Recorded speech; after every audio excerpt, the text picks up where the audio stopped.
Hello and welcome to another episode of the Self-Made Podcast. In this episode, I speak to James Macintosh. For those of you who don't know James is a strength coach formerly from South Africa, now living in Australia, and also does a lot of work with Prescript running some of their labs. What you might not know about James, though, is he has a crazy backstory. From growing up in the mean streets of South Africa to being a paramedic and seeing some stuff that most people will thankfully never get to see in their lifestyle. The man has also been dealt a bad hand with injuries, having to get over a brain injury as well as major hip replacement in his 20s multiple times to come back, not only come back and help his own training, but also to be able to help others.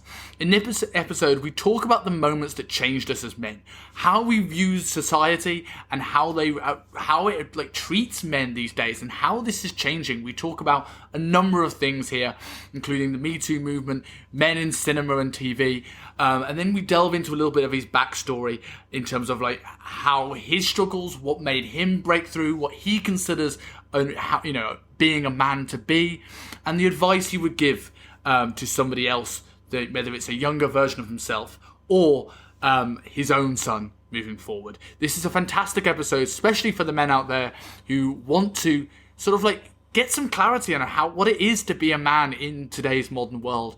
But also for anybody else, male or female, there's some great information here, loads of gems of good content of how to live your life with integrity, with some incredibly credible stories thrown in along the way. So I'm going to leave you with myself and James Macintosh.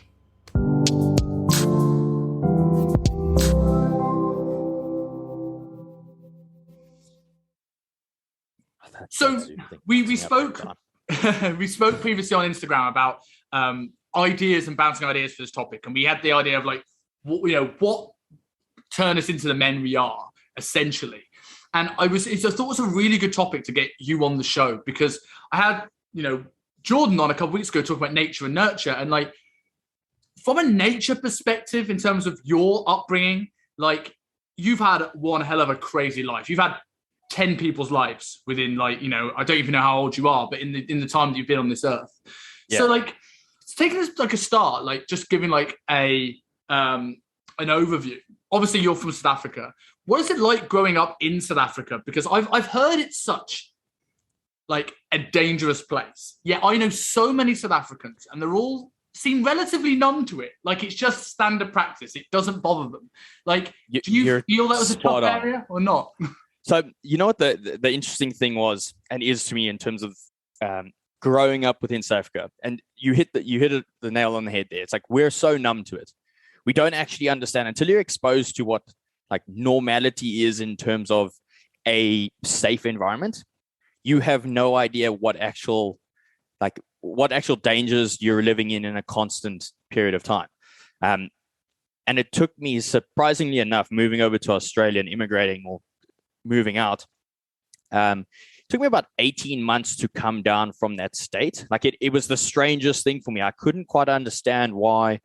I was always a bit edgy, living within my sympathetic drive quite a lot. So for me, I would call that condition orange, is what we kind of taught and within the environment that I was. It's you live in condition orange, and condition orange is kind of a state of in between calm, cool, collected, but ready to go. So it's if shit pops off, it's gun out, ready to go, and you dropping whoever needs it needs to at that stage. That's condition orange. Is always ready, not in red zone where you get tunnel vision and kind of blurred or blinded to the outside perspective, but condition orange is ready to go at any stage. And it took me 18 months to come out of that, at least. And that was a strange thing for me to try and process. It's funny, what the lady I was dating at the time, my ex-girlfriend, we would go out for dinner, and this was obviously just before pandemic type of vibe where you could actually go out for dinner, and we'd go out for dinner, and I always, and it's just a natural thing to me, it's I sit at a table where I've got a solid wall behind me. There's no one behind me. I can see a good 180 degrees view. I can see where the front door is. I can see where the till is, and I can see where the closest exit is. That's how I pick a table, because to me, that means no one can come up from behind me and cause any problems.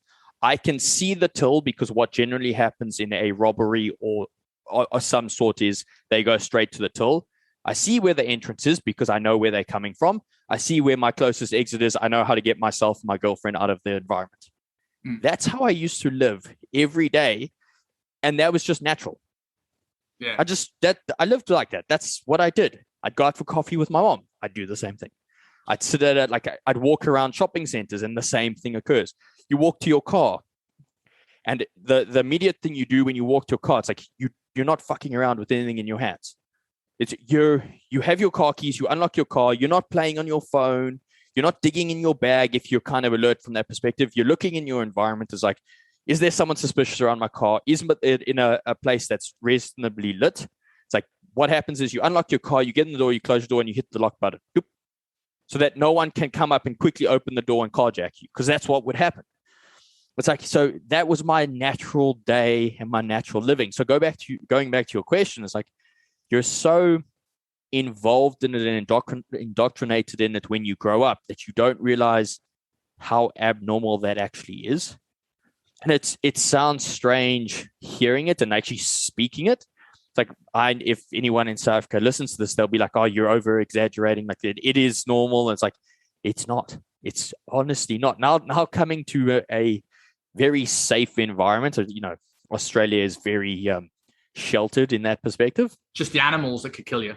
Oh, it's just fuck, man. There's some spiders. There's some spiders in this country that make me shit my pants. I'm not a fan of spiders. I'm not a fan of snakes. And I am definitely in a country where that would happen. I joke every time someone talks about snakes in Australia. And the only reason why I'm scared of snakes in Australia is because I can't go get the shotgun to blow its head off. Because that's what would happen in South Africa. I'd go get the 12 gauge and I'd take the thing's head off. I can't do that here. So I've got nothing. It's hard to do with a spider as well, isn't it? Yeah, exactly. You're going to lose half your house with the spiders in this country. Yeah. So, yeah, I mean, going back to the whole question. Yeah, it's the environment definitely shapes you from that perspective. And learning how to deal with that amount of stress, it's just in you. You live in that constant sympathetic drive state, and it's, I don't know the stats at all, but I'd be super interested to have a look at like stress disease and like death from a higher stress society. I wouldn't be surprised if South Africans have it or are up there in terms of that. Yeah. I always think it's amazing that you talk about being conditioned to it and not realizing how tough it was until you sort of moved out. It's like, it's amazing when you look at things like that and like how people judge people as well. Like I remember being like the gun laws in America. It's obviously a very contentious argument generally, like whether they should be in the place or shouldn't be in place. And I still am a very like, you get in school shootings every other week. Countries that have gun laws don't. It's common sense, like in my mind. But I remember when my partner used to do an exchange in France, and she used to like teach children there for a week.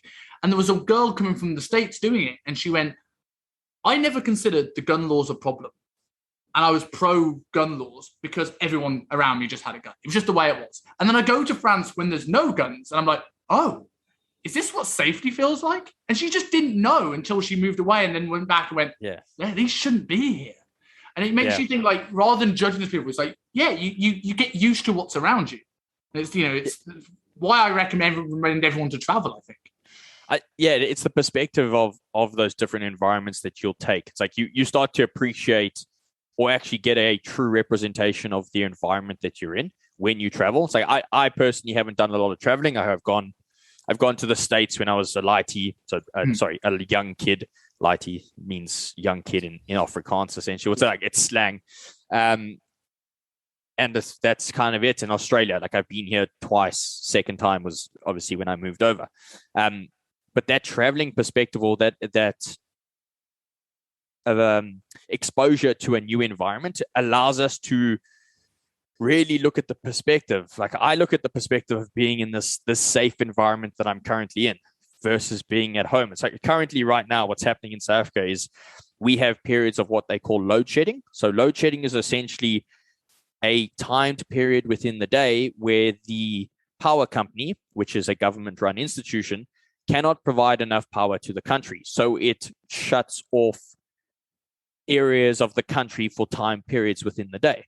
So my mom sits at home, depending on the time of the day, she sits at home for 4 to 6 hours of her day without any power, without any electricity. Wow. So that's the perspective. It's like, I have a light on right now. Mm. It's like my mom's sitting at home in South Africa right now. It's like she can't boil the kettle. It sounds so weird, like saying this, and people are like, what do you mean? It's like, oh, the state-run company doesn't have the ability to power the country, doesn't have enough power. It can't produce enough power. So all we do is we flip the switch off on certain cities so that other cities can run, and then we'll just all take our times. That's mental. So like when you said you've not really been widely traveled, you've been to the States, been to Australia. What is it that made you go and decide, all right, I'm moving away, I'm going to live in Australia after going through probably, and we'll get into it later on, almost like the toughest stuff South Africa has to offer? I'm sure you're pretty used to it. Like you weren't trying to get away from something. No, I wasn't trying to get away at all. And it's supposedly a touchy subject, I suppose, because it was taken in a negative way with the people and the environment that I was in, unfortunately. But what essentially happened is I received permanent residency about 5 years ago via my father, who had moved over 10 years prior. And at the time, the laws were that you had 5 years to kind of be in country and extend it, and you needed to rack up a total of 2 years or something along those lines. And within about 18 months of me moving over here, they changed the laws that you needed to be in for a consistent 2 years to then extend it. So at the time, I was working at a strength and conditioning facility in South Africa. We made it known, and I was like, "This at some stage, I'm going to have to move to Australia to keep my permanent residency for a minimum of 18 months." That's what kind of needed to happen, and everything was okay. And I was studying via an institute that we've spoken about, just to try and get qualified as a personal trainer in Australia, so that if and when anything happened, I could kind of move over and start working legally from that perspective. And kind of the year went by, and I had the opportunity to surprise my dad for his 60th birthday. So I organized this whole secret thing, like no one knew. I flew in from South Africa, came in, surprised my dad. It was great. Like myself and my dad haven't necessarily had the best relationship in the past, but it's grown and it has become better. 18-year-olds and under men are kind of dickheads to their father. It tends to be. There's always that animosity between, father and son, I would suppose. And I surprised him. We had a good time. I did some continued education at the company that I was studying through, and they turned around and offered me a job. And I sat there and I was like, fuck, this is the opportunity. This is kind of what I need. It's 6 months earlier than what I was kind of expecting in terms of being able to move over, but I have a job. I've had an offer to move over. Like it's a start. And the company that I was working for, basically turned around and said I'd planned this whole thing. So it was really difficult for me from that side. Like I unfortunately lost a lot of very close friends. And,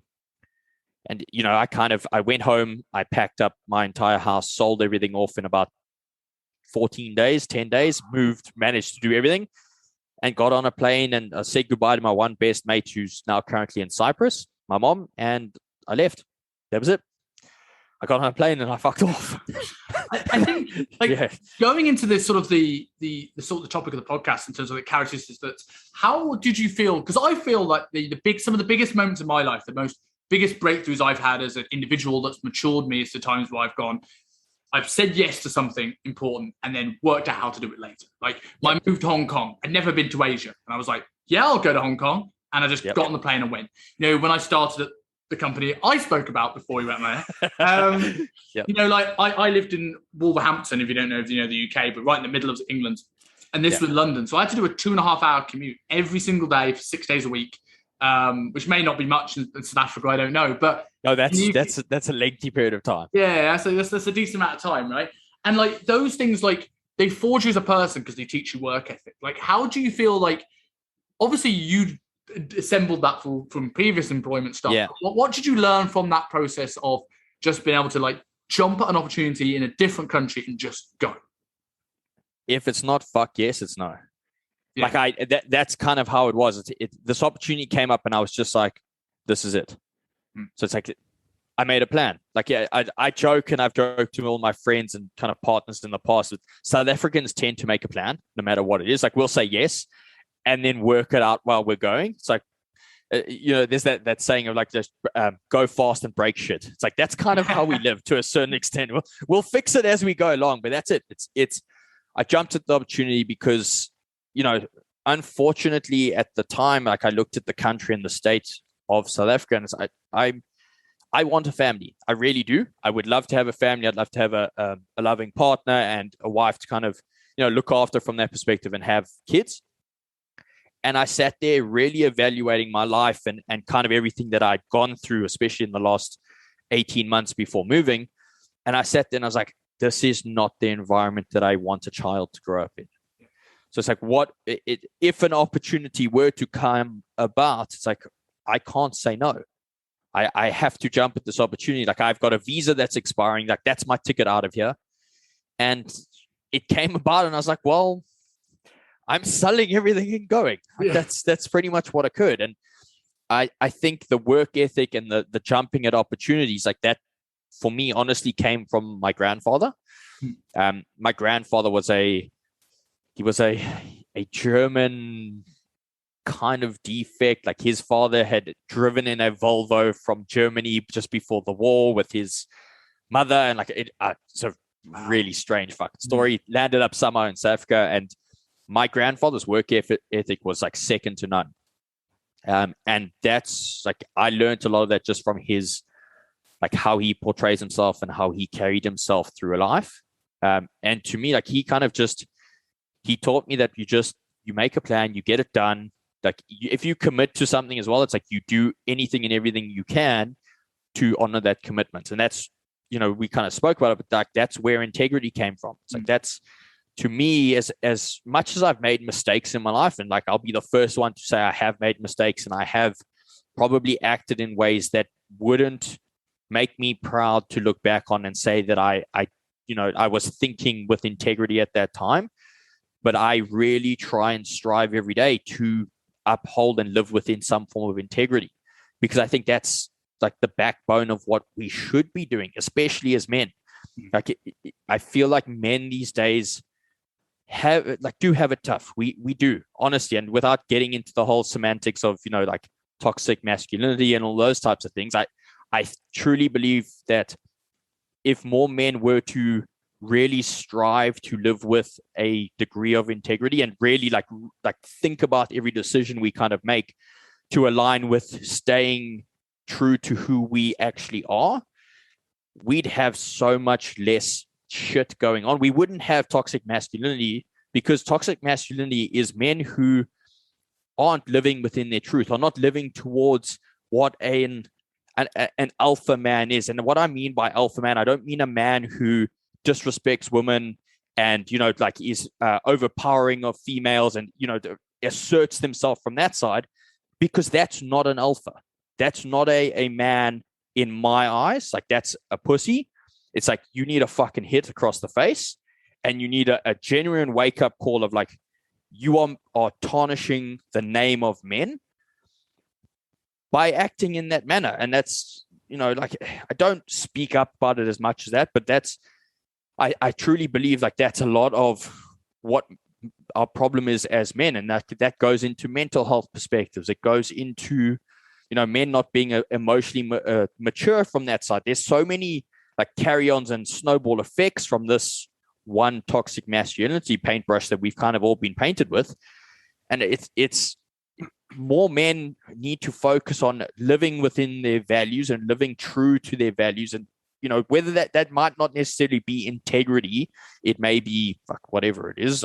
I don't know. I just speak about integrity, to be honest. But like, you stay true to your values and true to yourself, you're going to be a better man for society, be a better man for your partner, be a better man for, children, kids, anything that's associated, or your society or your community, it's like you will better the community.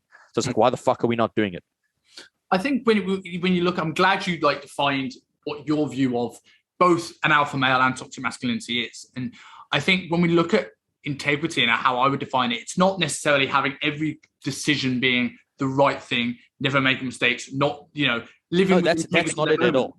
Yeah, I think there's a level of integrity is being like owning your mistakes. And I feel that the toxic masculinity thing that comes out, I wonder how many men are really comfortable owning up with the mistakes, because there's so much more pressure and so much more backlash than ever before, that if a man makes a wrong move, they're demonized and vilified on the behalf of it.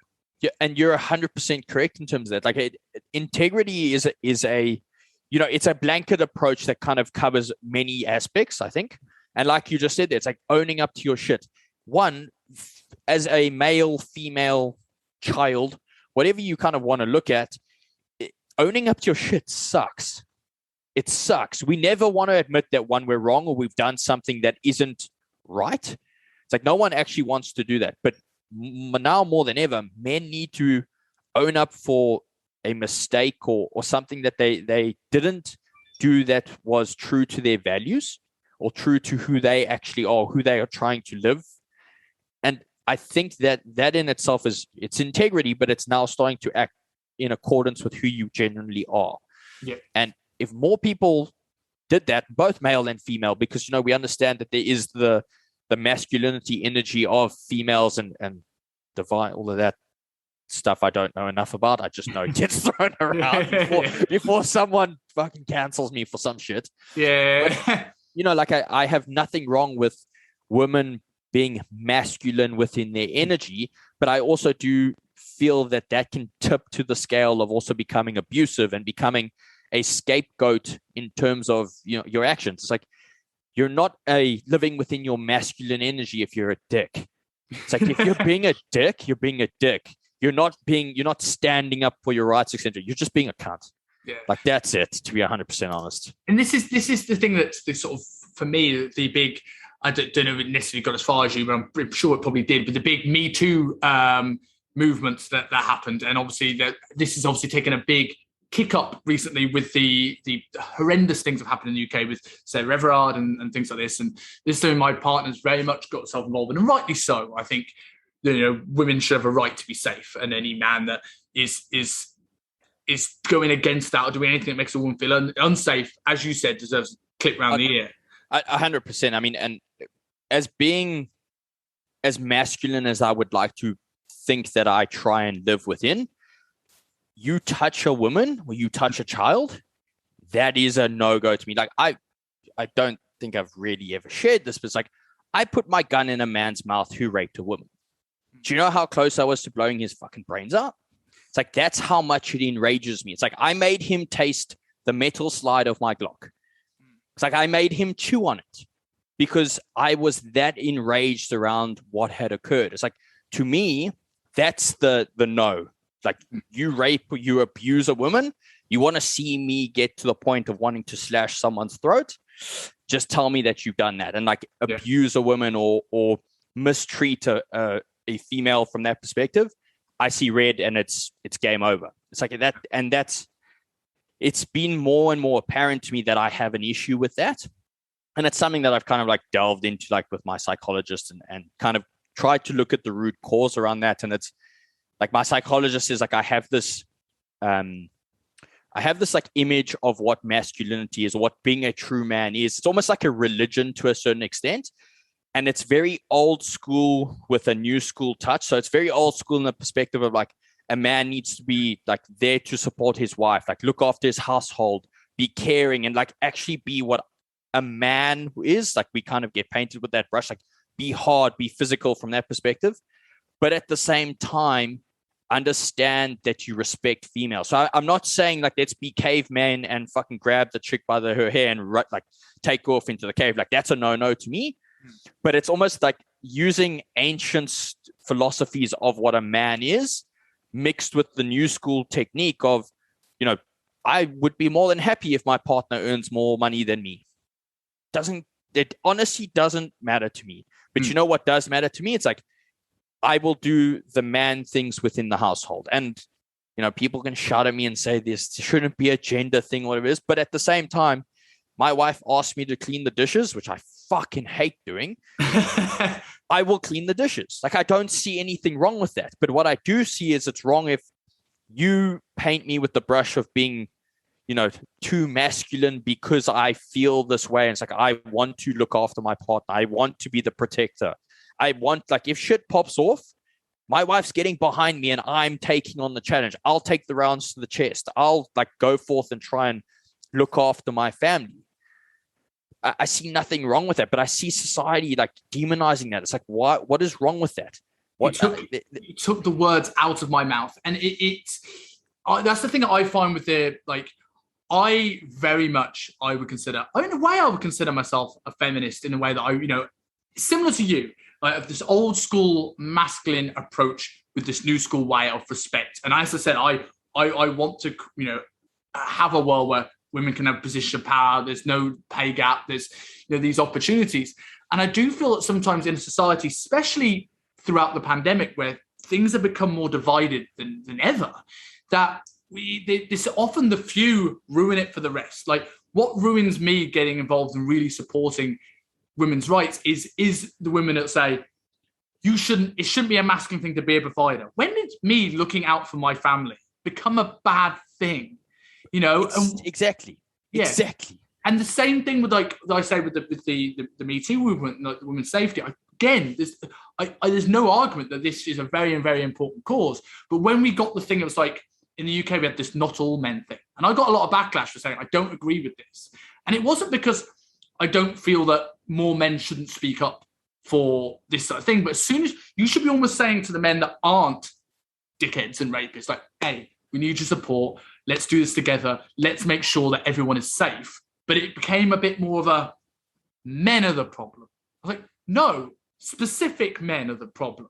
And as soon as you demonize the group, you alienate the people that probably would want to help you. Yeah. Yeah. And that's exactly the case. It gets to the point of you're damned if you do, you're damned if you don't. And that's exactly what happened. If you didn't support the U2 movement, you were one of them who was, and I was like, I've never touched a woman in my life. Yeah. I would never raise my hand to my woman. It's like, my parents taught me differently. It's like, it is genuinely, like, I feel sick thinking about the thought of raising my hand to a woman. Like, that's a no-go. Yeah. So you've just painted me with that brush, but that's not that's not who I am. That's not what I believe. But just because I didn't say, woohoo, yes, go me too. It's like, why? I don't get it. When did social media be the only way to voice your opinions? When did that become the representation of who you are as a person by what you post on your social media platform? 100%. And I sit here going, like, I know how I live. I know what my values are. If I saw a man, I say that in inverted commas because it's not a man. If I saw a man, raise his hand to a female on the side of the street, I would stop my car in traffic and there would be shit. It's like, so, but I didn't post it on social media and I didn't say that I'm part of the U2 movement. So does that mean that I don't support you? It's like, I don't see the correlation. It doesn't. I would argue there's probably more support in you than the people that do this for a social media platform. Like, I remember going off on a little bit of a tangent. I remember we're going full on political here in this episode, but the full on Black Lives Matter movement. And I remember doing a post like when everyone posted just the black square, and I'm just sitting there going, how many of these people are just wanting to get in with the crowd? And I was like, I'm not posting a black square. And I said, I'm going to, for the next month, repost any posts that I see that are generally going to help people of color in America. Yeah. I'm actually going to repost them because me just posting a black square does nothing. It raises awareness for nothing. Because most of the time at the start, before I read the news, I was like, why are people posting black squares? Yeah. I didn't even put two and two together. I don't have an opinion on it because I don't know enough information. And you know what the sad thing is? Me saying that statement, do you know how many people will paint me with the brush of, oh, he's a racist? Yeah. It's like, but I genuinely don't know. And do you know what? More than happy to have an educated conversation with someone who feels like they can have a non-emotional conversation with me to discuss this matter. And I think that's the key thing. And I try to word that very correctly. a non-emotional conversation to discuss with me about what we are trying to support, I am more than happy to take it on board. Agreed. I'm happy to listen. I'm happy to have the discussion and say my say around what I've seen. Like, I come from a country, if you don't remember, that did segregation pretty fucking good. Mm. And what I mean by that is they did it effectively. I don't mean good in terms of what I support. Just to clarify that. Just clarify that bit. Yeah, just to clarify that before this really hits, like this does not go anywhere. But like I know the animosity around the segregation of whites and blacks. I learned about it in school. Yes, I was born, within the year that things kind of started to change. But trust me, not much has changed in the sense of the feeling between both blacks and whites within South Africa to a certain extent. And that shame on me for painting everyone with that brush, but there definitely are parts of communities, etc., that still believe in the same ways as we were back pre-1993 or 1994, and vice versa, which is even worse in my opinion. We see a correction which has actually become even worse, where I know and I've looked into the eyes of non-white individuals who, at the chance, would happily rip my throat out just because of the color of my skin. Yeah. And to me, like, I don't want to say one is right and one is bad, because I'm not touching that argument at all, because I genuinely don't believe that. But what I do believe is we are humans on either side. There is something that has occurred, in a past situation, and I feel very bad for that has happened to them. But to now completely reverse that and paint me with the same brush as what you essentially were exposed to back then, I think that's, it's two wrongs don't make a right type of scenario. And you think it goes against your argument more. Like, I sometimes think, like, am I misguided in this? Do you to make an impact, to make a change, do you have to go further than the middle to find the middle ground? Whereas I would make the argument that the more aggressive you are, the more you go, the other way, the more it becomes an emotional debate. The more you're actually ruining your own argument and making certain people, whether it's people of color, whether it's gender equality, make certain people go, well, if you're gonna be like that, I ain't gonna get on board. And there's a middle ground. Yeah, you're 100%. And that it ties back into what we were talking about with the Me Too movement. It ties back into, male, female, masculinity, binary, non-binary, fucking all of this shit. It's lost track just of that. Just because I don't voice my opinion around this doesn't mean that I'm the complete opposite to what you are. It's like, dude, do whatever you want to do. Be whatever you want to do. Don't fucking hurt anyone. Don't hurt any women. Don't hurt any children. And it's like, you are more than happy to do whatever you want to do. But don't shout at me if I don't understand what's going on, if I get your name wrong or your pronoun wrong. I mean, I've had the incident of, accidentally calling a woman a dude because she looked like a dude. Okay, I'll be 100% honest. And I had the conversation with her, and luckily enough, we could have an educated conversation around it. I was like, do you understand that from what I know in the last 28 years of my life, I know what a male looks like. Okay? You look exactly like that. So do you know what pronoun I'm going to use for you? It's the one that I know for the last 28 years for that. And she said to me, she's like, I fully understand it. How are you to know what I am, what I identify as? And she said, next time, I would appreciate it if you could refer to me as whatever she said at the time. And I was like, perfect. No problems. I will try my best to continue that. And amicable. We had a drink and continued on. And I was like, this is the conversation that needs to be had world round. It's like, not everyone knows. I genuinely don't know. I'm not even, to be honest, half the time, I'm not even thinking about that. I'm not even trying to say it in a negative way. I'm literally just, I'm being polite. Morning. And you'll end up getting blown up because I assumed something. I'm just like, oh, for fuck's sakes. I was just, you know what? I'm just not going to say hello to people. I think it goes almost back to what you're saying about being in sort of like, was it Orange Alert or whatever that you were saying, of like being at sympathetic state, where like I see it a lot in the fitness industry with the anti-diet movement coming out. Like, I'm in a business mentorship group, and they often now and again they'll I saw this screenshot of this person, like all they did is follow somebody, and they got an inbox going, "Hey, are you trying to say I need to lose weight?" He went, "Excuse me, all I did was follow you." Well, it was implied. I'm like, what?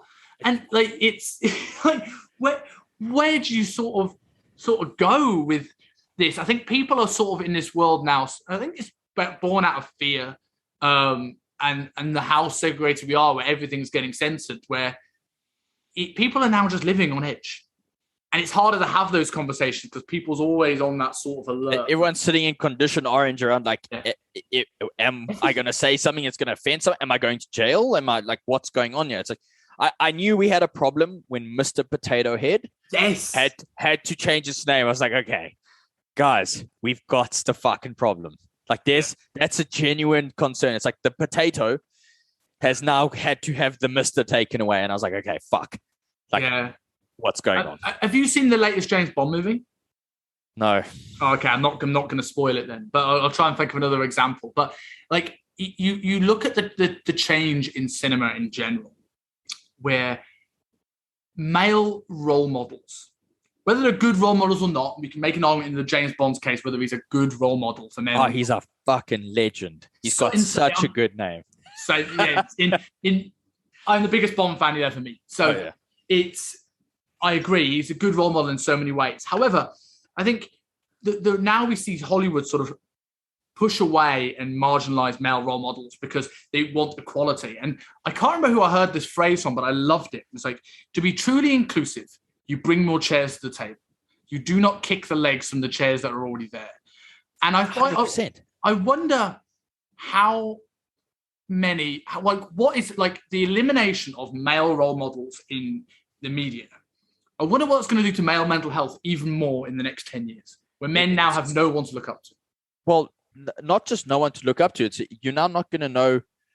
You're not going to know who you are because we have no idea of what that should be. Because all I get told is if I am a man, I'm toxic, I'm abusive, I shouldn't be in this film, I shouldn't be allowed to be the main character. I shouldn't. And again, I'm not saying, and in that statement, I'm not saying that a female cannot be the main character.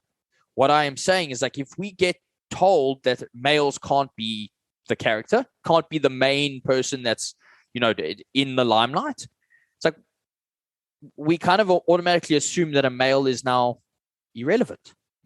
So are we going to get, 20 years down the line, it's like men just don't exist because we don't know what a man actually is. What is a man in 20 years' time? I also think it's more sexist to say, because repackaging franchises to have, and by the way, this is not what they've done with Bond. Repackaging franchise to have female leads, like Ghostbusters, now all female. Ocean Eleven's now all female. And I'm not necessarily against the idea of having all female cast movies, but is it more sexist to go, you can't draw your own money, but don't worry, you can have our franchise, as opposed to creating brand new franchises that draw money? Charlie's Angels drew money from a female franchise. I'm sure that Tomb Raider, like imagine if I said we're going to have a male Tomb Raider, male Larry Croft. Like it would be outrage. But the other way around, it seems to be the way the world seems to be going. Yeah. And it's very scary for me to think about this like long term. Like as I mentioned, it's like I would like kids, I would like a family. And I say this until about in the last couple of months, I've been genuinely thinking about it to the point of like, what would I do if I have a young boy?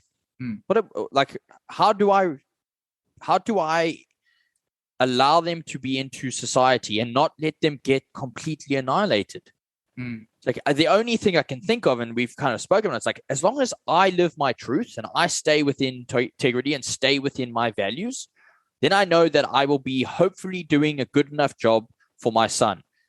He's going to have a fucking hard time in society, though. I'll tell you now. And that's what's so scary. It's like I don't know the answer. I don't know the thought process. I don't know the answer. I don't know what the future holds for future young men because I genuinely don't see it occurring in the current state that we're in.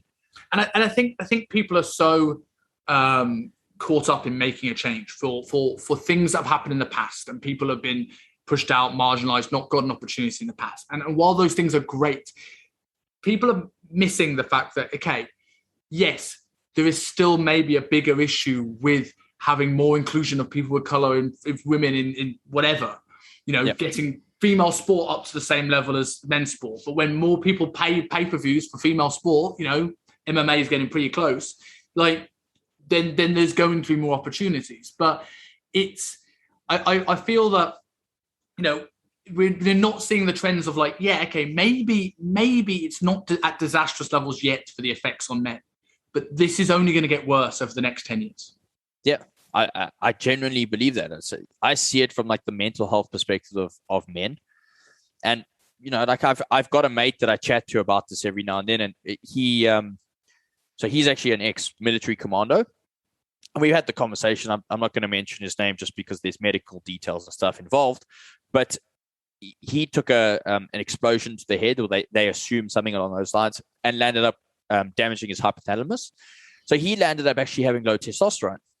Now, it's become widely known within the military community. Obviously, it started that making sure that the men's testosterone levels are checked on a regular basis has a huge impact on them as alphas within the military community in a positive manner. So what we started to see within the military is men who had lower testosterone levels actually became worse off men and started, becoming aggressive, losing their shit in terms of not acting in the way of a man would act. So we sit here going it's not toxic masculinity. It's actually the lack of testosterone going down is causing more and more of these issues. So it's should we not be having the conversation around men? It's hey, any man over the age of 25, to be 100% honest, should be getting regular checks of your hormone panel. Should be having a look at optimizing your testosterone levels from sleep, diet, exercise.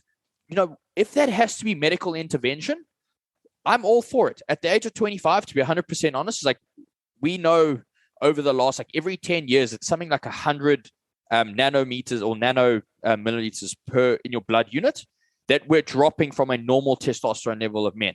So it's something 50 years ago, we were sitting in the 1500s. Right now, a normal, a good testosterone level for man is somewhere between 250 and 600, whatever it is, nanometers, nanomils, or whatever the fuck it is. It's that's not even 50% of what we were 50 years ago. It's 50 years ago, yes, there was abuse, there was stuff like that, but we had men acting as men, women were safe, environments were better, communities were safer. So it's is no one going to put this correlation together? No, we're just going to say it's toxic masculinity and it's the repression of females. And it's a weird thing when it comes to certainly testosterone in men, because there's been the use of performance enhancing drugs has given such a demonization on people actually reaching out and getting medical help. Because I remember Dave Crossland, obviously is a big component of people getting the word out for safe gear use. Yeah. And I remember something he said on an old Ben Coomer podcast, and he was if I went into the office and I'd said, someone asked me how was my weekend, I go, oh yeah, it was good. Got smashed, did a few lines of cocaine, had a great night out. You may find that people might get a few upturned noses, but people are all right, good weekend then. Yeah. If you went on and said, how was your weekend? Yeah, I just started taking testosterone. People will be moving the fucking desks. Yeah. Getting away from this guy. And it's got this demonized thing. I remember recently I got my bloods done and my testosterone reading came out low. Now, I'm not low. What I realized was my test was taken late in the day. So it's massively diarrheal. The spike, yeah. So it's a picture of the current event that you're in. Yes, I'd taken my supplements in the morning. I wasn't long enough fasted. I took it again in the morning and a more comprehensive test, and I was okay. But when I was talking to my doctor, and he was if it comes back as low, we've got to look at options for HRT. And when I mentioned this to a couple of clients, they were mortified and oh, isn't that going to be disastrous for your health? And they're quite the opposite. Like all-cause mortality improves massively when people have more testosterone. Exactly. It's like we can decrease likelihood of mortality. We can decrease likelihood of mental disease. We can decrease likelihood of emotional problems from that perspective. Your immunity is increased. It's like, hey, why the fuck would I not be trying to optimize this? Yeah. It's like, but instead we just demonize it once again. Yeah, demonize it and then take Tribulus and hope it sorts all the issues out with 3 hours sleep a night. Yeah.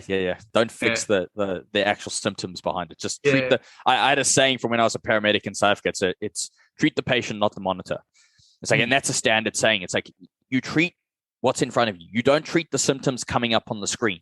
And that's what that statement initially means. It's like, look at the person in front of you. And I think if more personal trainers, more, clinicians focused on the human being in front of you versus, the symptoms, the monitor from that perspective, we can actually start to understand like why the monitor is doing this because of the person in front of you. It's like, your testosterone levels are low.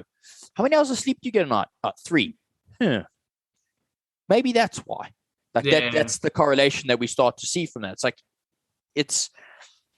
I don't know. It's just it's a funny world that we fucking live in. I don't know what's going on anymore. I don't know what's going to happen in the next 20 to 30 years. It scares the shit out of me. I agree, and I think going into like sort of the testosterone thing, I think I'm in two minds now about where I think doctors' role in this is when it comes to things like testosterone, because in a lot of arguments was like they don't promote lifestyle intervention, prove sleep, prove health, prove nutrition. They just give a pill, and they're known to prescribe things. And for a while, I was very much anti this. And then I did a podcast with a guy called Sean Croxton, and he made me took the other side of it. He went, yeah, but how many people truly change their life when you tell them to sort the sleep out? If I could take away your symptoms by giving you this pill, and that's almost a guarantee, and that's going to help your health more than not taking the pill and carrying on your actions anyway. What do you do? And then you start to piece it together because you only look at the statistics of people on, terminal cancer still not taking their medication. Like, then how are you going to get somebody who has like, I don't know, a slightly low testosterone reading, but not really feeling that much symptoms rather than maybe a bit tired and not getting morning wood to go, I need to have my sleep. Yeah, it's what's the quickest and easiest option to fix the solution? We live in a society of instant gratification. So it's like, it's literally shit. It's pissing up wind. I fully agree with that statement in terms of doctors. Like I'm the first one to kind of steer away from medical intervention being that from pills, because I don't necessarily think that the patient's best interest is at heart a lot of the time. But in saying that, I do also see the flip side of that is how many times these doctors see the general population walk in and they've let their body go to the point that actually they're not willing to put in the effort to alleviate the symptoms that are there. So you know what the doctor has to do? He needs to give the intervention to bring them back out of the slump that they've put themselves in, to hopefully then maybe increase livelihood with other interventions on top of that. I see both sides of the story. I don't think either are right and I don't think either are wrong. I think they're kind of just doing the best with what they have in front of them. 100%. That's my look at it. I love the phrase you mentioned earlier on about treat the patient, not the monitor. And I think that brings us on nicely. Like, one of the things, there's a couple of things that I want to discuss on here about that will help us become, help you become the man you are. And before we go on to your injury history and move it on to training and the stuff that you do now, obviously there's this big time in your life where you're a paramedic in South Africa. Tell me a little bit about sort of like that experience. What were some of the crazy stories that you're allowed to tell that, and, how did that experience sort of change you? So it kind of all starts in my final year of high school. So that's like grade 12 in South Africa. And I was geared up to, like, I was a decent field hockey player. I played at a relatively high level. I played like Premier League men's at like 18 and I was doing relatively well. And in a school game, I took a knee to the back of the head. And long story short, I'd taken multiple knocks to the head within my lifespan up to about the age of 18. Playing rugby, same thing. Just from being a boy and just being unlucky from what had happened. And I landed up with a severe trauma to the brain, or brain trauma from that perspective. And it took me a very long period of time to get out of that, to the point where I nearly didn't finish school. I had short-term memory loss. 51st dates was literally my life. So it's like, that she wakes up every morning, she reads the book. Like, I had a book next to my bed because my short-term memory was fucked. I didn't know what was going on. Long story short, doctors turned around and said, you can't play contact sports again. And I was like, fuck this. I'm making an emotional decision. I'm never going to play sport. I'm not going to be a sports scientist, because at that stage, that's what I wanted to do. I wanted to go into exercise science, and that was my lifelong dream, whatever. And for some reason, I just remembered this paramedic who helped me on the side of the field. And I was like, I want to do emergency medicine.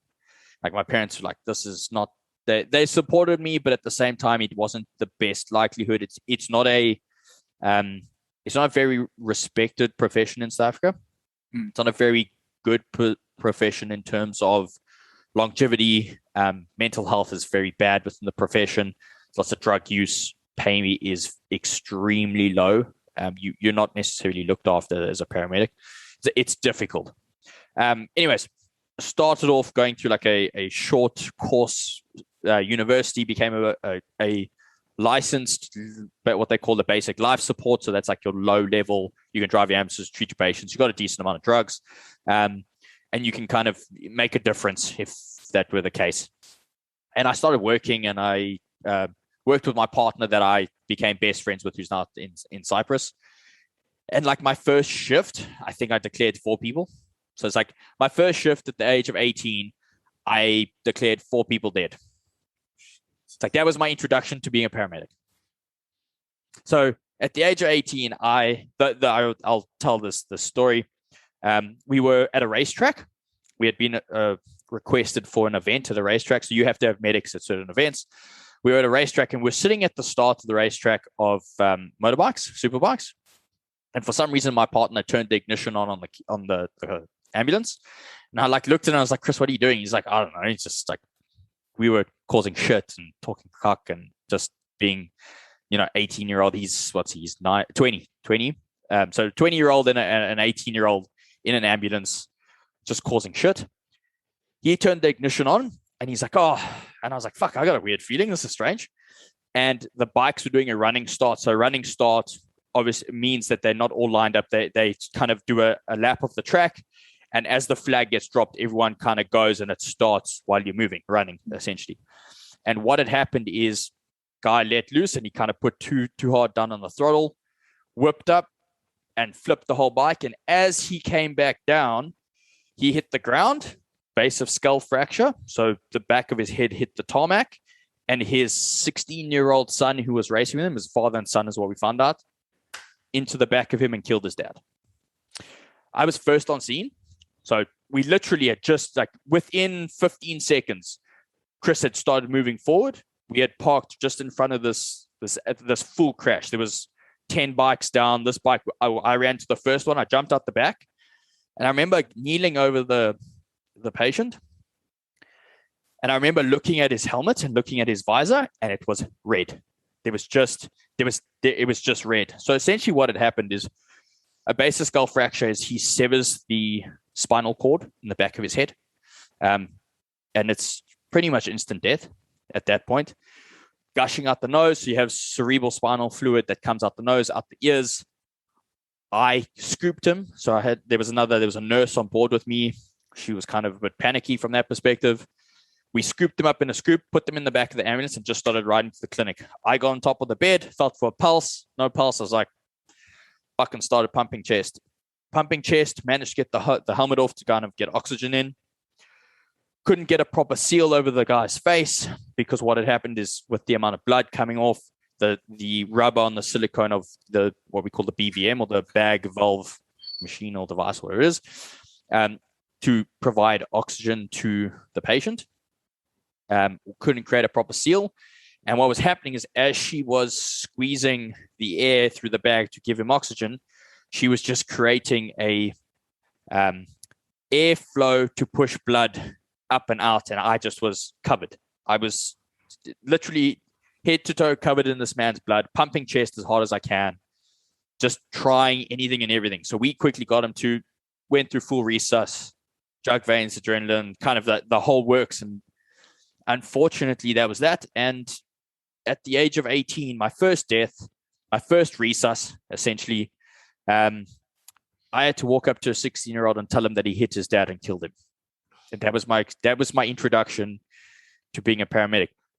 To further that, within that day, we had 3 more deaths. So what essentially happens eventually at that stage is after the next 3 that kind of we closed the whole track, and it's known within kind of the racing community. It's a cursed track for the day, and there's no more racing. We had 3 deaths, 2 we had to fly out. So it's like I resussed the fuck out of everyone that day. You ever want a tricep pump? You ever want like a proper tricep pump? You perform CPR, and I was shattered. I remember I've got a photo somewhere. I'll send it to you after this. I've got a photo of I went through 3 uniforms. That's how much blood was all over me, to the point of like I was walking around this racetrack in my pants and a high vis safety vest. That's it, because I had no more clothes to wear because there was so much blood, so much that had gone on. It's like that was my first shift as a paramedic. Like I've heard you mention before that, like going through that like career, that you sort of lost empathy. It literally get a little bit like being numb to South Africa's dangers, being numb to horrendous, and that's literally what you do. I've chatted to a couple of paramedics over here in Australia, which is quite cool to see the interactions from that side. And my mom used to say, it's like, put your bubble on. So it's like, or in some of the paramedic communities, it's like, put your cape on. It's like your cape is your protective shield. It numbs you out from anything and everything that we see. It's like you don't have the ability, or you don't have the opportunity to be emotional on a scene, because emotion kills the patient. So you have to learn very, very quickly that when you arrive to a scene and you've got some dude bleeding out in front of you, it's like you don't give a fuck about feelings. It's like you give a fuck about what's going on with that patient. And unfortunately, what we see within the industry, that's my camera. I knew that was going to happen. Give me 1 second. So essentially what we see within the industry is we see an inability for paramedics to go from that one state of, or the state of being protected by their bubble or their cape, to transitioning and leaving that at work. And it because we kind of are so stuck within our ways around that, it affects your daily life. It affects anything, everything. I think this is maybe the story that I've told before. I was sitting at one of my ex-girlfriends. We were having a braai. So a braai is like it's a barbecue. It's a braai. We know. I'm almost surprised that you've never lived in Hong Kong, because literally 90% of South Africans tend to move to Hong Kong. Yeah. It is one of the big ones. My fiance starts using the word braai now on a regular basis because she's been to so many of them. Okay, she can stay. She's allowed to stay. Good. So we were sitting around a braai, and there'd been a family death. If I remember, it was her uncle or something along those lines, and everyone was sad and kind of mourning the death. And I remember I'd just come off shift, and I remember the shift like quite vividly. No, what's the right word? Quite whatever. It was in my mind, and I remember sitting there, and everyone was sad, and I was sitting there. And I remember her, or my ex-girlfriend, looking at me and having this puzzled face on. And I literally looked at her and I was like, it's death. It happens. It's like, why are you guys so sad? Like, what's wrong with you? And I remember saying that, and I said that, and I remember it coming out of my mouth and like looking at everyone's faces like the shock. And I literally was like, I have a problem. Like this is not right. Like this is, like the person that I loved at the time, it's like Samantha, she'll probably never, I fucking broke her heart. I was such a dick. If she ever watches this would be hilarious. She'll laugh at me for that. Like I should have been consoling her. I should have had some form of empathy for her and her family, except I sat there and I was like, it's death, get over it. Because that's what I was exposed to. It's like we were exposed to people in situations who, like, it's the worst situation you would ever want to be in. It's like, it was normal. It's like, you get on with it, you treat the patient, you put them in the back of the ambulance, you take them to the hospital. It's like, you don't have time to feel. Do you know what you do? Like how you decompress from that? We would all, we drop off the patient, we'd meet at the petrol station or the garage, and we'd talk shit or like someone would get like a prank put on them. Like we were known for pranks. Like we would joke around. We would like drugs is a big one in the industry. That's very big. I personally, that's not kind of my vice. Porn is a big one in the industry. Like it numbs you out from that side. It's like that. Some of the paramedic groups that I used to be on, you would be horrified to see the shit that comes through. And the funny thing is now looking at it from like an outside, it's like, that's how we decompressed. That's how we coped with what was going on. It's like some of the shit that I've been sent and like I've sent to people as well. Like I literally sit there and like, I'm horrified. I'm mortified at what I was using as a means to cope with. But that's what you did. Yeah. So, that was part of some of the stories that I went through. It's like we had a really bad month. It's kind of like the curse of being a paramedic. It's like we had something like 6 or 7 basic skull fractures within a month. It's like and that to me it didn't fuck me up. And this is how I learned to completely turn off my emotions so quickly as a paramedic. It's like I had that first death. I had 3 or 4 other deaths or what it was on the racetrack in that same day, all motorbike accidents, all, similar mechanisms. It's like, and the next month was just the same thing. So it's like every time I arrived at the patient, I was like, this is the same as my first death, turn off. It's like, and I got really, really good at not feeling emotion. It's like it came in all my relationships. So like my mom would be going through issues or shit. I'd be like, fuck, I don't really care. Like, it's not an issue. It's like, I had a dude die on me. It's like, I don't really care if you can't, start your car. Like, fuck. So it became a really negative emotional state that it puts you in. And I think that was kind of how I then started like searching for my way out to a certain extent. It's like I then studied exercise science on the side while I was kind of still working, started taking personal training clients and like moved more into trying to help people, I suppose. Like I was helping people from a medical perspective, but it almost didn't feel like I was helping in a right way. So I started like training people, helping people, got involved in a strength and conditioning gym, still worked as a paramedic on the side. And then like my love for guns and shooting and all of those types of things kind of transitioned into my work as a paramedic. And we started getting involved in what we would call like tactical emergency medical services. So it's like we became the paramedics on, different teams who would go into what we call a hot situation. So generally what happens is when there's a shooting, a stabbing, an assault, something along those lines, the scene is considered hot until the police are there or it's confirmed that it is now like a cold scene and it's not hot anymore. Like the perpetrator is not there. There's no more gunfire, those types of things. Generally, that's the case worldwide. South Africa is very different because there's fucking guns everywhere. So what we naturally did as paramedics, like we went into hot scenes all the time. Like I know of multiple paramedics who would go into the townships, like Alexandra would be one of them, and be hijacked within the township, going to a fake call. So you'd arrive at a call and someone would direct you and you'd pull up to the house and you'd have guns pointed at you, get out the car.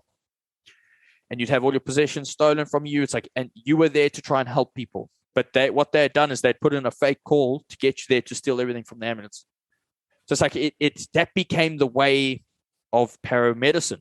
So then what eventually started coming out, and as the times changed, it's like we had tactical emergency medical services. So it would be someone armed would go into a medical situation, and that could handle the situation, whether it was an assault or that needed gunfire or support from that perspective, but still could provide medical services to that was treated. It's like, and that just like ignited me. I was like, I get to get shot at, I get to treat people, I get to shoot at people. Like, this is fucking epic. Like, let's get involved in that. And like, that's where me and my best mate kind of like took ourselves.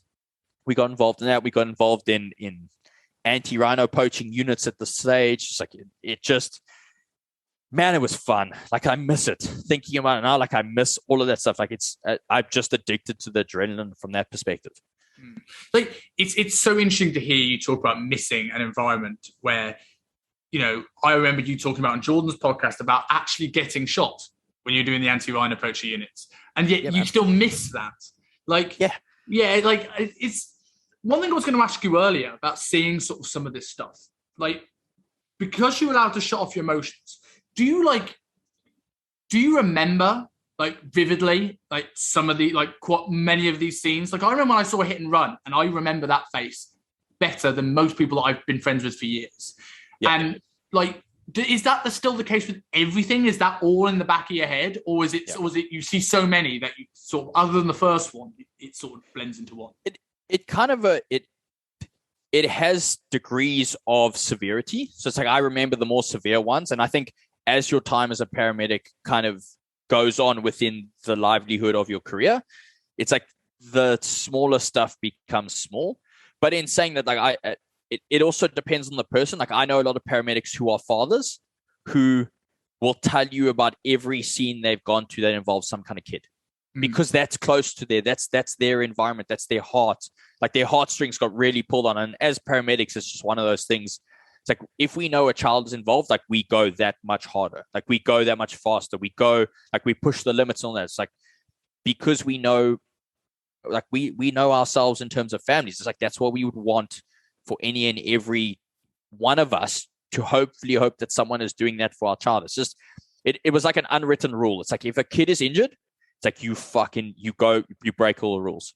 It's like we would drive extremely fast. Like there's laws in South Africa around it, but I don't think anyone actually abides by the law as a paramedic. It's like I got zapped by a speed camera once responding to a call doing like 185 in like 100 zone. And I think the law is like 20% above speed limit is what you're allowed to do. I was like, that's significantly higher than 20%. But it's like, it was an unwritten rule. It's like, you just get there as fast as you can. It's like drownings, those types of things that would always pull on our heartstrings. And like, I remember a couple drownings from that perspective. I remember, obviously the first couple ones from that side. I remember the little kiddies that I watched, 2 little kiddies burned to death in a car. It's like, I remember those kids. Trust me, I fucking remember those kids. I remember the screams. I remember all that type of stuff. So it just, you've got to be you are very hypersensitive to that, even when you are emotionally shut off. And I think that's why we see the industry lifespan to be very short. It's like generally in South Africa, I think the paramedic lifespan, depending on where you work, but is generally like 5-ish years. Seeing all the stuff that you must have seen. I mean, looking back on it, I suppose at the time, as you said, it left you very numb and lacking empathy. But looking back on this now with a few years past, like, has it changed your outlook on mortality? Has it changed your daily life in general, knowing how things can be stopped in an instant? Like, how has it affected you after the fact? It definitely made me more like appreciative of the people around me. And I think that's kind of where it came back into, like, I made sure that my circle had my back for everything and anything. It's like that as a man within society, I made sure that the people around me, portrayed the same values. We lived up to the same type of code, the same ethics. Like my friendship circle, like we all trained together. Like we landed up all working together. Like everyone's integrity was the same. It's like we were a pack. That was us. It's like everything was the same because we could understand it and we could kind of make society better around that. And like they made us all better men. Like all the men that I was surrounded by were, like good family men. Like we tried as hard as we could. Like the friendship circle that I had at that stage, like no one beat their wife. No one had ever cheated on like their wives or girlfriends or anything like that. Like, we just had this, it's just who I attracted. Yeah. And I think that came from, it does come from the industry to a certain extent, but the industry is also very, like, I was a fucking dog as a paramedic. Like my favorite catch line used to be, do you want to see the roof of my ambulance? That was what I used to say to women. And it worked every single time. Every single time. It's like, I was just known for that. Myself and my partner did things that I, like, it's disgusting to think about, like, what I did. And that's why, like I mentioned in the very beginning of the podcast, like, I've done things that I'm not proud of. 100%, I'll be the first person to admit to that. It's like, but at the time, like, looking at it now, it's like, that's how we coped. It's like, we did fucking stupid things because of that. It's kind of like how we were. So, like, and I found that the friendship circle that I started hanging out with and started like associating with from training, and this is where I think training is so good for men and like instilling that principle of integrity in men and values, it's like that kind of took me away from the path that I was kind of going down. And it allowed me to like look at my values, value myself, look after myself from like a health perspective. And that then shaped like the people I had in my life, like the women that I attracted. Like I saw futures with them. It's like, okay, this is what a man should be. I went from being an 18-year-old who didn't know what the fuck he was doing with life. Like I wasn't sleeping around with girls or anything like that, but like I was hooking up with girls. Like I was using the uniform, but just attracted older women left, right, and center. It's the greatest fucking tool in the world. But like myself and my partner did like stupid things from that perspective. And I saw how it changed and how I started to grow and develop as a man.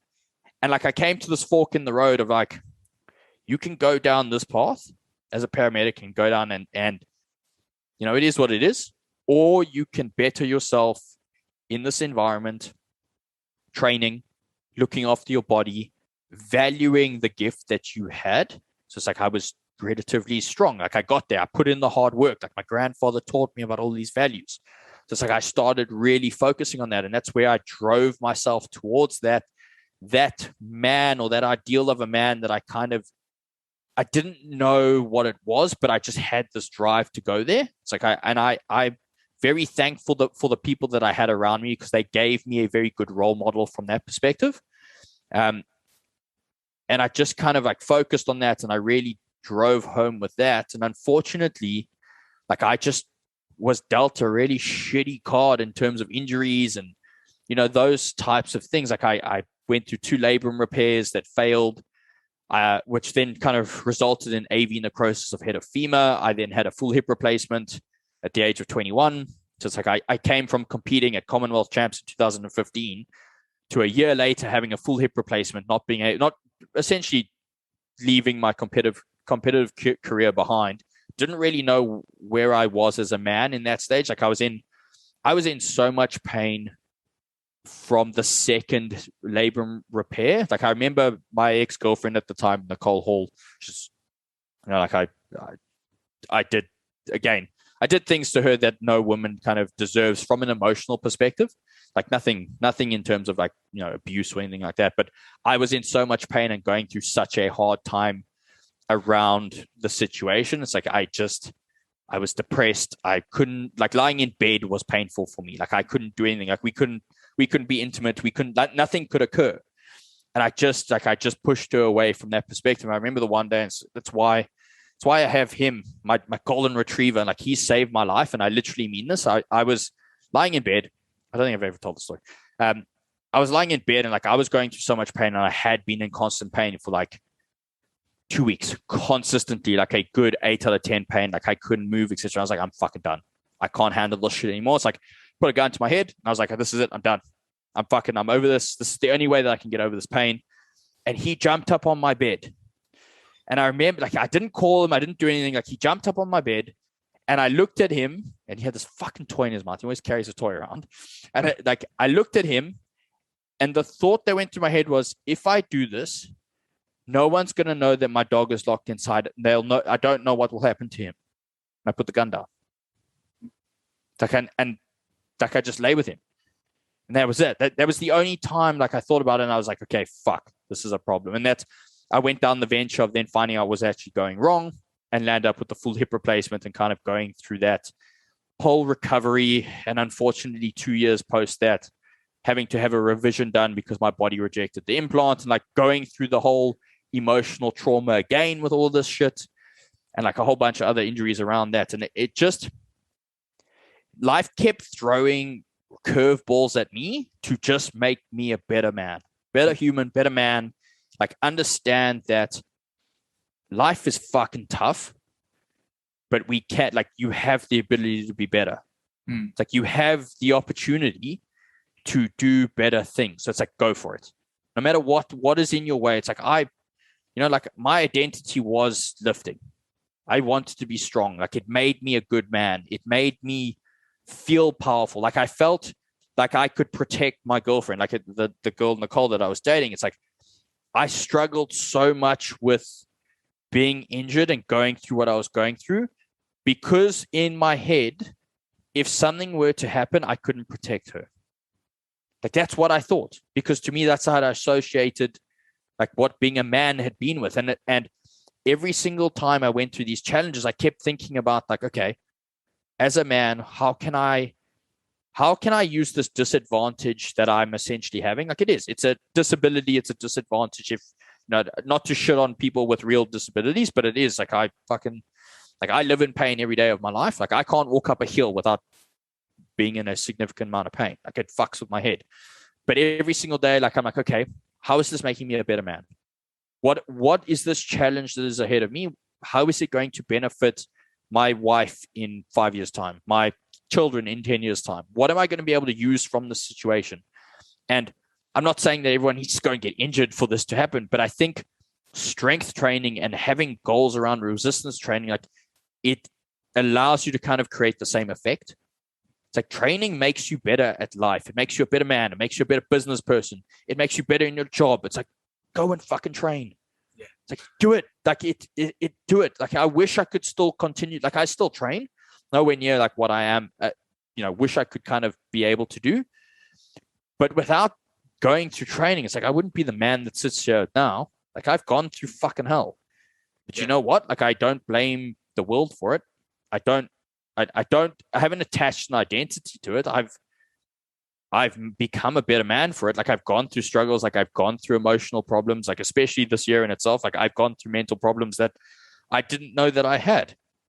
And it's starting to develop. Like, it came up from the side of like understanding that I had trauma from when I was a paramedic, understanding I had trauma from growing up as a kid, understanding that I had trauma from like living in an environment where like people were getting fucking hijacked next to you in the car. It's like, that shit's not normal, but it's like, that's come with me with my life. I'm 28 years old.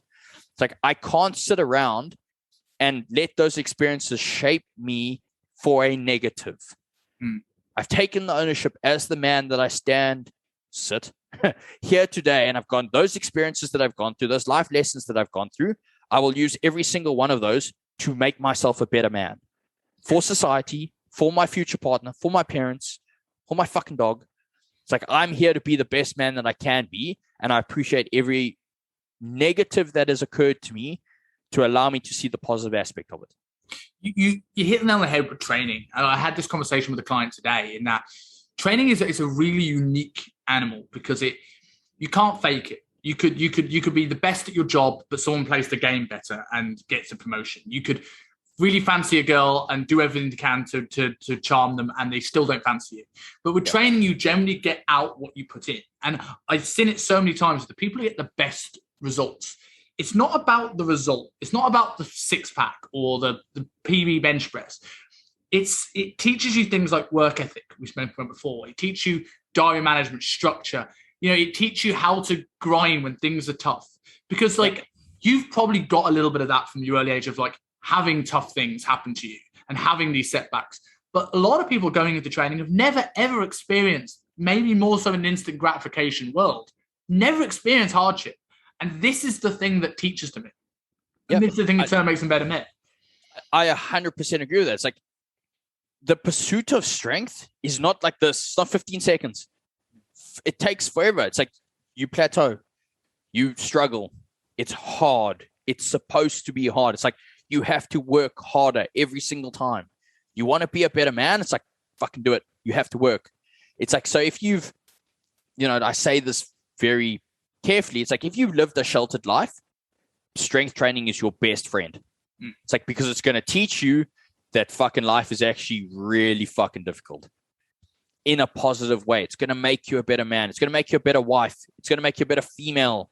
Like, I don't want to just, segregate this conversation from what we kind of started with. It's like, it makes you a better human at the end of the day. So it's like, go and do it. Yeah. And like going into like, there's obviously the story you told with your hip injury, like obviously to have that, very tough moment and, the dog essentially saving your life. There obviously was a point where, I'm not saying you were like being a victim to your surroundings, but there's a point where there was an element of, I can't get through this. Yeah. What was it that changed your outlook? Because it seemed almost like was it that moment? Because it seems almost like, okay, now I'm going to make sure I find out what's going on. Where did the change in like mindset around your injuries occur? It was that moment was the catalyst to understand that I have a problem from the physical and mental perspective. It was like I was struggling with it from like mentally. And I sat there and I kind of remember my grandfather saying, it's like, we make a plan. So I was like, this is not going to defeat me. It's like, I just stopped myself from blowing my fucking brains out. It's like, I've been given the opportunity. It's like, now we go and we make a plan. It's like, you know what we did? We made a plan. We figured out what was going on to a certain extent. Like I traveled far to try and figure out what was going on. I went to doctors in different provinces. I had special MRIs. I landed up flying to Australia. So eventually having a physician, a sports physician, look at me here and going like, you need a full hip replacement. It's like, this is bad. You need a full hip replacement. Like you're not getting, they wanted at a stage to cut my psoas and do a whole bunch of shit there. They thought it was a psoas. And the surgeon turned to the sports physician, looked at me and said, if they cut your psoas, you have lost your whole life. It's like, it's not your psoas. Your hip is done. And I was like, okay. And like, you know, that took 3-4 months to kind of make this whole approach happen. But it was that moment that I turned around and I was like, I'm done being the victim within this situation. I'm now going to take this into my own hands and make a plan. My grandfather's kind of, you know, the values and everything that he instilled in me from growing up, like that was kind of it there. It was like a sudden change in what occurred, but it had something that I'd been brought up with all my life. Like my parents were the same thing. My dad made a plan if we needed money for things. My mom did the same thing. It's like, I testament to them. Like they did nothing wrong in this whole situation. It's like my parents tried everything to try and make sure that I was supported. They did. I take my hat off to them. Like I aged my mom fucking years from like the head injury and then also like this. It's like I've got nothing. I can't say a negative against my parents and my grandfather, etc. and all of these. I was dealt a fucking shit card. And that moment changed my life forever, because then I kind of like, I don't know if you've ever seen, I posted it a few times. Like I have a little saying on my board. It's like, I never want anyone to go through what I went through. And what I mean by that is like, as much as I had people around me, it's like I was alone through that whole fucking process. It's because no one knew what was going on. No one understood what was going on. It's like I went through that by myself. I suppose the people who were around you, that no matter how much support they would give you, no one really understands the pain you're in. And especially when pain science is so unique and so complicated, only you can understand that. Yeah. And that's exactly it. And that's why, like now, when I work with people who are in pain, it's like when I say I understand, trust me, I fucking understand. Like, and that's the unique thing. Like I use that as my, like, that's my impact right now. It's like, I can understand when you say to me, it's like, dude, I can't get out of bed. Like it's a 10 out of 10 pain. I can say to you, I understand. Now, I don't mean that I know your exact 10 out of 10 pain, because that's impossible. We understand with pain science, like your 8 out of 10 pain could be my 10 out of 10 pain, for example. But I understand what is going on because I've been through that experience. I pulled myself out of that experience. I pulled myself out of a situation where I was ready to just end it because I just couldn't handle it anymore. It's like, so now I make sure that any and every person who's going through that, who comes to me for help, it's like, you know what I do? I'm there as their best friend. I'm hounding the fuck out of them. It's like, hey man, how you doing? Every day. Because do you know what I wanted when I was going through my shit? I just wanted one person to be like, how you doing? And wait for me to say, yeah, I'm okay. And then being like, stop being full of shit. Like, what's going on? Because, you know, as men, we do this. Like we don't talk about what's going on. And I think that's part of what I'm good at now. It's like, I can get across to other men. It's like, hey, you don't have to be superhuman and like go through this alone. It's like, I put a gun to my head and try to fucking, like, I was that close to taking my life. It's like, that's the severity of this. I understand that. It's like, so tell me when you are feeling shit so we can have a conversation. I think that's a there's so many things that we keep touching on tangents that are brilliant for the topic we talk about. And in terms of like the things that are important to being a man is it so much resonates to me talking about like how men shouldn't have to be proud. And I think sometimes the ability of being vulnerable is so much harder than being quote unquote strong. And like I think that's something where, as I said, we're conditioned, we're taught as men, and if there's one thing that probably does need to change about the outlook of the old school outlook of men is that you've got to be hard, you can't share your problems, because I feel that a lot of men do feel that way. And like obviously I can't compare anything to your story. I can't throw a candle on it, but it resonated with me in the sense of I knew when I was going through, a pretty toxic work environment, which is nothing like your pain. But I remember feeling that sort of same thing of like, I will put a brave face on this because my problems aren't anyone else's problems, and I have to. But I remember times going into work thinking, I just want one person just to say, hey man, do you want to grab a coffee? Is everything okay? Yeah. And not consider when I speak up about it, considering, hey, stop moaning. I don't think there's enough appreciation, whether it's the small things in life that get us down or things like this, which is obviously it's incomprehensible to most. You're 100% right. I think it's because we do get a lot of the environment where it gets taken too far, where it becomes whining. Yeah. It's like it plays the victim role. Like you have to be very careful when you look at this and understand. And I think this is the key thing. Now that you've gone through that experience, you'll also be able to help other people around that, because you will understand if it's someone playing a victim role or if it's someone looking for help. Because they're two very similar things, but they're two very different options or two very different scenarios from that perspective. It's like, I cannot stand when people are victims. I cannot stand it. I'll tell you to fuck off. But I fully understand when you are not a victim and you need help. It's like I've got very good at reading that and having that ability, because like I understand when you need help. It's like if you sit there, you whine about your problem and you're not willing to do anything about it, it's like, okay, you're whining. You're being a fucking victim. It's like you tell me about your problem. It's like you genuinely don't know what to do, and you're genuine about it. Like we as humans these days can smell bullshit from a mile away. Yeah. Like I can tell if someone's talking shit to me straight away because I smell it. You can see it's not genuine. It's not who they are. So it's like you see someone who is genuinely trying to get out of a rut. It's like, I'm there for you. I've got your back. 100%. I will lift you up physically myself if I have to. It's like, we will get through this together, because that's all I wanted when I was going through my shit. Yeah. I just wanted one person to help me. I think that's the goal. Yeah, I think it's important to sort of know, like, it doesn't have to be, I have to have a full hip replacement and I can't get out of bed. Because one person's stress, it's similar to pain science. What a stress that could cripple me, you might go, sorry, what the fuck are you stressing about?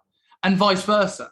And I think it's a demeanor thing of like the smallest things can knock people down, but as you say, there is a difference from people that don't want to do anything, and then there's the people that like they don't feel they've got the support they need. And sometimes it's often such an easy fix. Yeah, it's just making people feel they have a voice, making people feel that they're important. And like there's a post I'm gonna put up eventually when I do my quote posts. It's like, talking about leadership is like one of the things I think is important about leadership. And when I look at leadership, I don't mean people who are in charge of people. I mean, I'm a leader to my clients, to my friends, to my partner. Like part of that for me, we talked about integrity. I'm sure it's at the start of the school or before the school, but like, for me, it's like making everybody feel important. And it's amazing how many leaders fuck that up. Yep. Yeah, and here's the big thing out of that we've spoken about. It's like, you live within yourself, you live true to your values, and you live true to who you genuinely want to be. It's like you live within integrity. That's, to me, the example of that when we were going through the definition. It's like you stick within that. It's like, I see you do that, I fuck with you 100%. It's like you pick up the phone, you need shit, it's like, I got your back. Yeah. Because that's you're embodying what I see as a man, as a good human, as someone who actually knows what they want to do and where they're going in life. It's like, I got your back 100%. It's like more people just need to do that and put their hand up if they don't understand. If they don't know that, like, that's okay. But it's like, let's make the concerted effort to try and fix that. It's like, and then we would be better. Yeah. And I think that also that links into like, it's old school men mentality of like, you do DIY, you don't look at the instructions. You get a new PlayStation game, you don't read the instructions, you just go and work it out. And I feel that obviously that's very superficial surface layer stuff, but I find often what sometimes allows men to be stuck in these situations is that men feel they shouldn't ask for help. Yeah. Women are more inclined to ask for help. And a lot of times, like, I know the times where I felt I've really struggled with stuff. It's not always been the worst moments of my life. Some of it's been really simple stuff. But it also is that at the moment, maybe it was a simple fix, but I was so involved in the stress of the situation that I couldn't see the forest through the trees. And sometimes just having that person from an objective position to go, hey, do you know, if you just go through there, there's light. Yeah. And everything changes. And I think if people don't ask for help, I generally am a believer if you ask good questions, you get good answers. And it's something. Moving over to Hong Kong, not to necessarily offend anyone from Hong Kong watch this, but like, there's not a culture of it here. And I see people struggle because they go, do you understand? Yes. Are you sure? Yes. And then I have absolutely no idea. And it's this saving face thing. Yeah. That I feel it really limits how quickly people can get out of these things. Yeah. Yeah, you're 100% right. So this has been unreal. We've gone through so much in a very, relatively short episode. Yeah. So like, just to sort of like wrap this up and close up, it's like, if there was a bit of advice, whether it's from being a man or whatever else, that you would give yourself at, let's say 17, 18, because that's when you start being a paramedic. Is there anything you'd change? Is there any advice you'd give yourself? Or is it very much everything here happened and it's led me to who I am? Yeah, like I hate these statements because at the same time I wouldn't be where I am because of that. But something I wish I learned faster is how you do one thing is how you do everything. And like, if I just stuck more towards that statement or embodied that statement faster, I think I would probably be in the position that I am now faster, or even better. I think that statement is just too true in every aspect. It's like, it's a difficult statement to wrap your head around, but it's simple. It's how you do everything is how you do, or how you do one thing is how you do everything. It's like, it's acting within integrity every single time. I always remember that. The time I always remind myself of the statements, nearly every day right now, because I'm 6 weeks out from a photo shoot, I'm dieting hard, is that every time I got like 45 minutes of cardio right now, I get to about 41 and I go, 4 minutes would make no difference to my results. And every time then I remind myself, if I skip this here, if I skip like checking something on a post, if I skip something else like this, what else am I willing to take shortcuts on?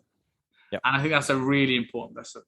So like, if you had to give advice to, we can make this your future son, if you do have a son, or just a young man looking for advice to being a man in a world that's ever increasingly harder for men, what bit of advice would you give them? Find a role model and learn as much as you can from them. Someone who you genuinely believe is a true man, who acts with integrity, who looks after women, who looks after their community, really gives back around that perspective, and truly embodies what I genuinely believe a man should be. It's like, find that person and use that person as your role model. That's the advice that I would give. And lastly, like, because it just reminded me when you were saying that, you mentioned a lot about what you feel a man should be. Now, other than integrity, what are the characteristics? Obviously, not bringing a hand to a woman and a child. What are the characteristics do you feel a man should have? So integrity is the big one. Obviously, it's like honesty. It's the work ethic. To me, it's work ethic. It's like you work hard, and like when it gets tough, it's like Seth Feroshi says this every single time. Like, I just love it. He's fucking hilarious. If you don't listen to him, you got to listen to him. Yeah. He's short. Like, he says it's like, you don't have problems, you just have more work to do. Love that. it's perfect. That's exactly what it is. It's like shit is tough, but it's like just work harder. It's like nobody cares. Work harder. Yeah. Okay, I love that. I love that. So, if anyone wants to find out more about you, how can people find you? Most appropriate means is probably through Instagram. So that's Coach James Mac. Shoot me a DM. I'm pretty good in terms of that. You can also shoot me an email at james@performanceprogramming.net. I'm pretty good at replying to those. Other than that, I'm nowhere else. That's pretty much where I unfortunately live. If anyone listens to this in Gold Coast, wants to hit up a training session, anything along those lines, I'm always down for just meeting new people and having conversations. If there's any men out there who just want to talk shit, get things off their mind, like want to have conversations that are stimulating from that perspective, please reach out. Like, I'm more than happy to have these conversations. Like, I think more men need to have these conversations, and I'm more than happy to kind of give my voice and opinion on this whole matter to anyone who wants to reach out and actually generally wants to have this conversation. Like, I'll make any and every time within my week to have these conversations with you. Yeah, that's really, really admirable of you, and I think it's probably well worth. I know I did this a couple of weeks ago with Jordan, but plug in Prescript. What is your role within that right now? And so where people do. Yeah, so in terms of Prescript right now, like, I'm contracted to them. I teach one of their labs a week, so it's like one of the interactive labs that we have for our PSL 1-2 skill acquisition courses. I am currently, we finished, but we're currently putting the final touches on our program design course. Myself and James Thayer will be presenting that next year. That'd be cool. So that's going to be really cool. I'm super excited about that. Like, we've put a lot of work into that, and that's going to be a very much like a coach's programming design course. So it's like coaching coaches. So it's like what we generally think is applicable to coaches, and not just kind of like the sets and reps. So it's a different tweak on program design from that perspective. So it's going to be really interesting. And then I just, kind of live and die and bleed Prescript. Like, that's kind of what we do as best as we can. Well, thank you very much. This has been an absolutely great, just over an hour chat. And thank you so much for coming on. No, thanks, man. I appreciate it. Anytime.